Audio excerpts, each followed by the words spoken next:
Assalamualaikum warahmatullahi wabarakatuh. Di sini saya Rahadi Dewaksama dengan NIM 2305 1204263. Di sini saya akan menjelaskan sedikit mengenai infrastruktur jaringan.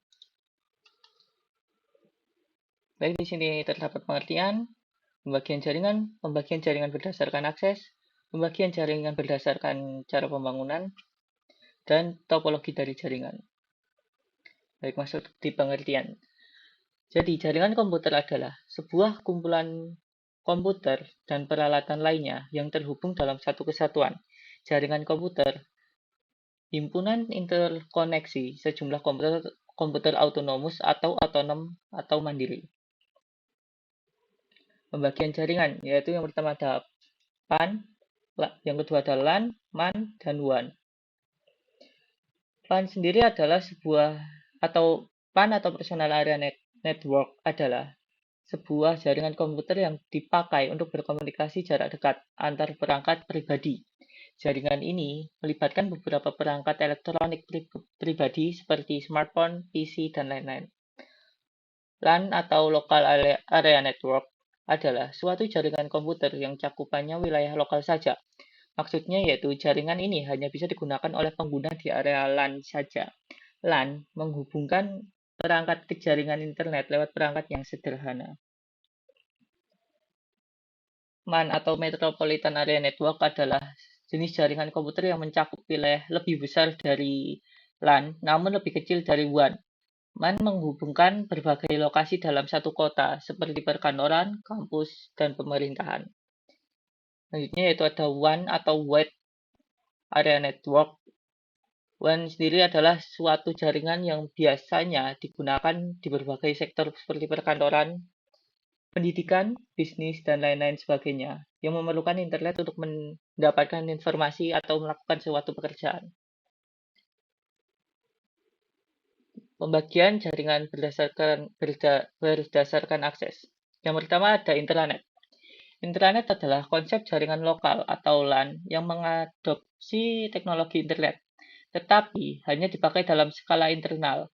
Internet memungkinkan untuk menciptakan ruang kerja digital perusahaan yang memutuskan setiap orang, dokumen, alat, percakapan, dan proyek di dalam perusahaan.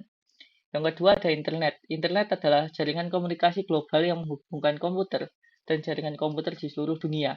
Internet yang merupakan singkatan dari Interconnected Network ini memungkinkan kita berbagi informasi dan berkomunikasi dari mana saja dan dengan siapa saja. Lalu di sini ada pembagian jaringan berdasarkan cara membangunnya, yaitu yang pertama ada jaringan ad hoc, adalah jaringan yang terdiri dari perangkat lunak individu yang berkomunikasi secara langsung. Istilah ini menyiratkan konstruksi spontan atau dadakan karena jaringan ini sering melewati perangkat keras gerbang atau titik akses pusat seperti router. Yang kedua ada infrastruktur jaringan adalah fondasi yang mendukung komunikasi data dan pengelolaan informasi dalam berbagai jenis organisasi dari rumah tetangga kecil hingga perusahaan besar dan lembaga pemerintahan. Nah, di sini dapat dilihat yaitu gambar antara infrastruktur mode dan ad hoc mode dalam sebuah jaringan. Lalu di sini masuk ke dalam topologi jaringan. Dalam topologi jaringan yaitu dibagi menjadi 6, yaitu topologi Bush, yang kedua ada ring topologi, yang selanjutnya ada star topologi, yang keempat ada extended star topologi, ada hierarchical topologi, yang keenam ada mesh topologi. Yang pertama ada topologi bus. Kelebihan dari topologi bus sendiri adalah biaya instalasi yang bisa dibilang sangat murah karena hanya menggunakan sedikit kabel. Lalu penambahan klien atau workstation baru dapat dilakukan dengan mudah. Topologi yang sangat sederhana dan mudah diaplikasikan. Namun kekurangan dari topologi bus sendiri yaitu jika salah satu kabel pada topologi jaringan bus putus atau bermasalah, hal tersebut dapat mengganggu komputer workstation atau klien yang lain. Yang kedua, proses sending atau mengirim dan receiving atau menerima data kurang efisien. Biasanya sering terjadi tabrakan data pada topologi ini.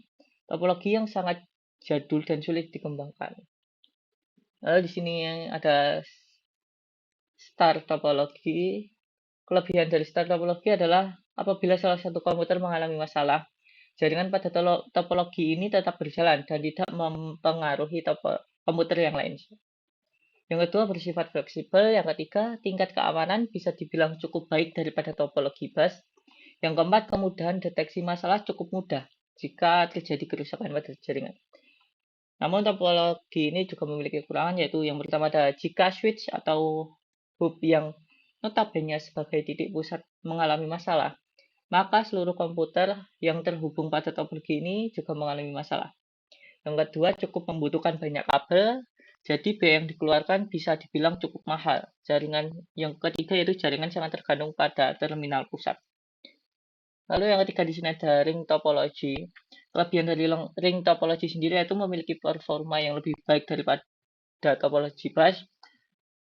Yang kedua mudah diimplementasikan. Yang ketiga konfigurasi ulang dan instalasi perangkat baru bisa dibilang cukup mudah. Yang keempat biaya instalasi yang cukup murah. Kekurangan dari topologi ring sendiri yaitu yang pertama kinerja komunikasi dalam topologi ini dinilai dari jumlah atau banyaknya titik atau node. Yang kedua, troubleshooting bisa dibilang cukup rumit.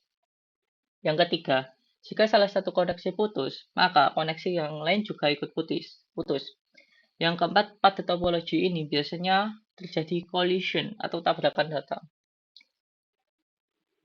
Selanjutnya ada mesh topology. Kelebihan dari mesh topology sendiri nih, yaitu yang pertama, satu jalur pengiriman data yang digunakan sangat banyak. Jadi tidak perlu khawatir akan adanya tabrakan data atau collision. Yang kedua, besar bandwidth yang cukup lebar. Yang ketiga, keamanan pada topologi ini bisa dibilang sangat baik. Kekurangan sendiri dari topologi mesh adalah proses instalasi jaringan pada topologi ini sangatlah rumit. Yang kedua, membutuhkan banyak kabel. Yang terakhir, memakan biaya instalasi yang sangat mahal, dikarenakan membutuhkan banyak kabel. Baik, sekian dari presentasi saya. Apabila ada kurangnya, mohon dimaafkan. Wassalamualaikum warahmatullahi wabarakatuh.